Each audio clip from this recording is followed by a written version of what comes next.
estar aquí, pues tratando de acomodarnos un poco así, ¿verdad? Usted sabe, los cambios de repente nos hacen alterar, ¿verdad? Y luego cambió el horario y no sé cuántas cosas más tenga usted que acomodarse en estos tiempos. Lidiando con nuestro enojo, le titulé a esto. Y la pregunta es que ¿quién de entre nosotros no sabe o no conoce de sí mismo algo como para decir que tiene problemas con el enojo? Con el enojo ya sea el propio o con el enojo de alguien que quizá vive en su casa, compañero de trabajo, no sé, de cualquier otra persona. Se dice unos términos muy interesantes que hasta dan ganas de ser como lo que describe. Dice que hay temperamentos coléricos. Soy suave, soy bonito, pero realmente es algo que no nos debería de gustar mucho. Y sin embargo, es el más común en las personas. Y lo que sí es con seguridad que se puede afirmar que es lo que con mayor frecuencia aparece en nosotros, el temperamento colérico. Porque usted puede pensarlo, imaginarse que exista alguien con lo que nosotros comúnmente llamaríamos sangre de atole, esa que sí, entonces la lleva calmado y no se acelera con nada.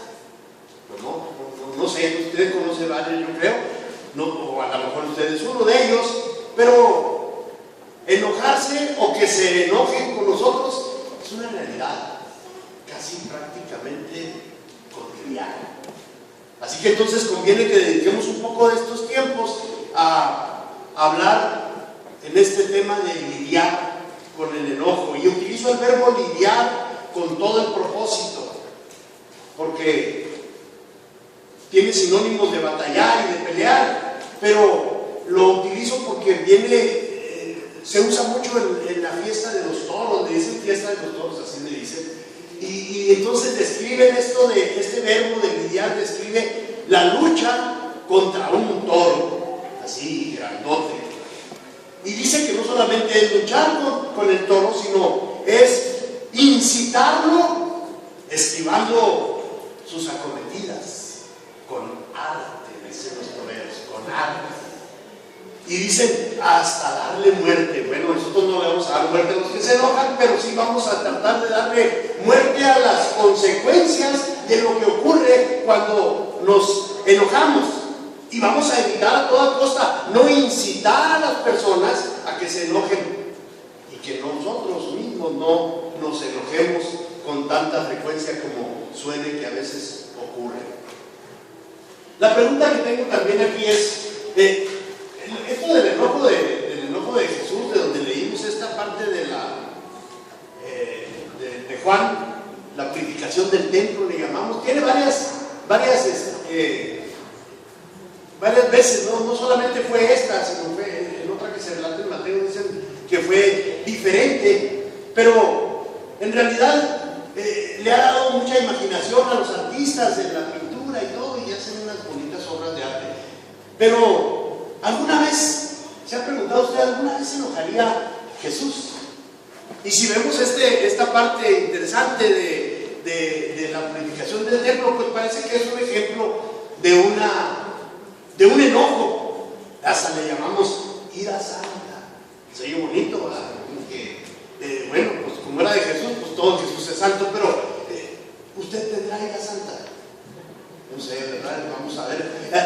Aquí se describe como el celo por la casa de Dios, debido a que estaban en juego algunas cosas importantes. Jesús entonces tomó una decisión rápida y actuó en verdad mostrando ira, Muchas veces nosotros pensamos que el enojo es solamente una emoción egoísta y muy destructiva que debemos erradicar de nuestras vidas por completo. Sin embargo, el hecho de que Jesús algunas veces se enojara indica que la ira por sí misma es una emoción amoral, o mejor dicho, neutra. Ni es buena ni es mala. escribe a los Efesios y les dice: airaos, pero no pequéis. No se ponga el sol sobre vuestro enojo. Nuestro Creador nos conoce también, que sabe que habrá entre nosotros pues la ausencia total de aquella sangre de atole. Nosotros tenemos la sangre caliente. Mire que así se inspiran los filósofos de la canción ranchera. Así que, pero la instrucción completa dice: no pequéis. Ya que se van a enojar, recordemos esto: pero no pequéis. No es entonces la intención que evitemos la ira, que la suprimamos, que la ignoremos, sino que la manejemos apropiadamente en el momento. Consideremos algunas cosas respecto a los hechos de que Jesús mostró en su enojo. En primer lugar, vamos a ver cómo era su ira. Su ira tenía una motivación apropiada. Él estaba enojado por razones correctas.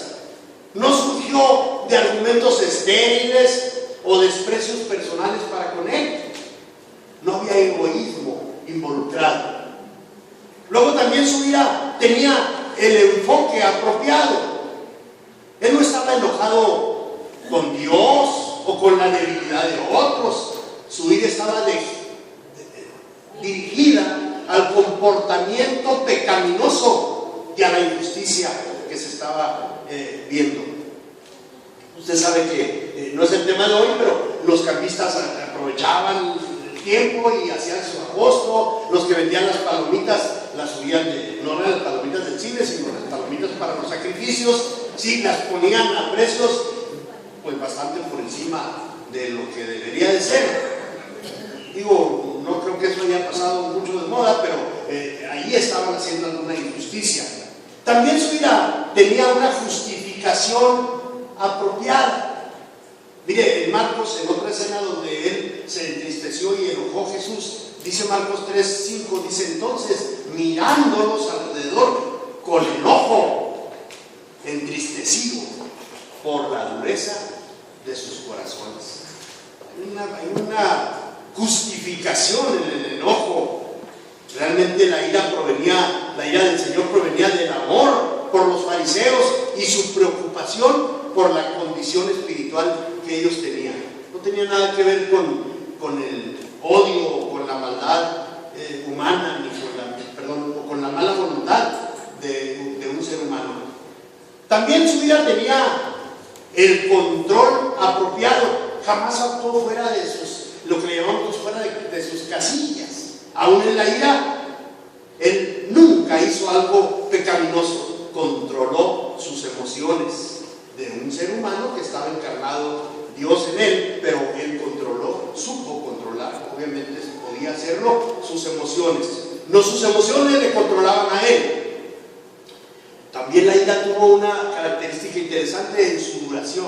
Fue la duración apropiada. No permitió que su ira se fuera a tornar en amargura. No guardó rencor. Limitó su ira a un tiempo justo en el que actuó.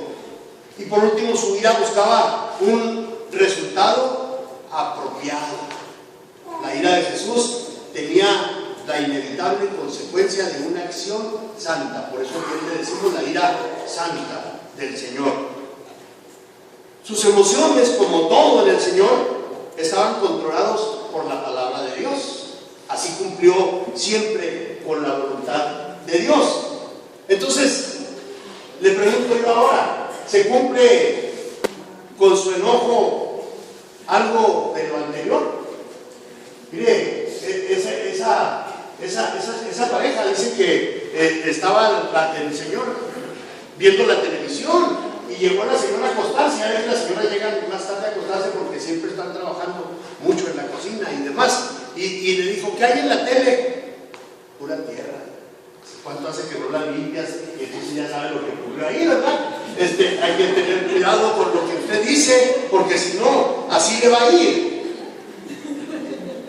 ¿Qué se cumple con nuestro enojo? ¿Qué logra usted cuando se enoja?